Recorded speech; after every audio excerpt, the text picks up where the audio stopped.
isang sikat na ilog, dinarayo dito sa Nasugbu, ang tawagay Layong Bilog.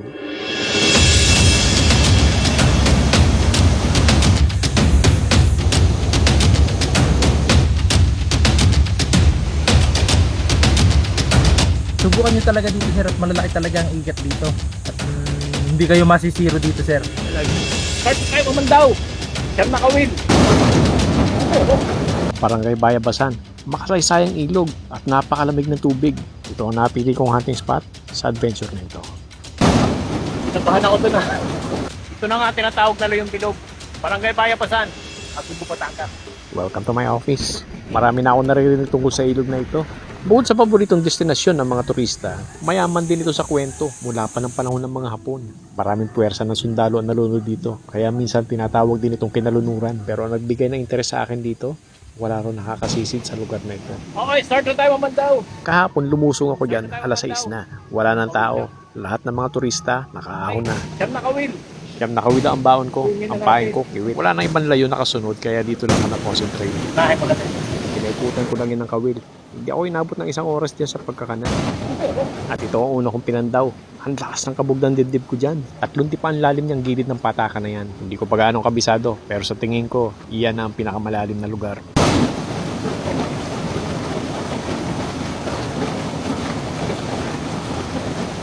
Kinabahan ako. Akala ko talaga, kumagat na yung tinatawag din ng tagabantay dyan. 2 ang pwedeng mahuli ko rito. Bukod sa igat, may kinikwento rin sila dyan, hito. Kulay itim daw kasi laki na ng hita. Next nakawin. Ang gagawin natin ay kung tayo. Meron din ako dito. Alas 8 na ng umaga, pero sasabihin ko sa inyo, ang lamig talaga ng tubig dito. At ang sumunod na kawil, walang huli. Sunod-sunod na yan ha. Ikalawa, ikatlo, ikaapat, hanggang ikapito. At ang pinakahuli, ang pang-9 na kawil, yun lang may potential na makahuli. Pero nakawala pa.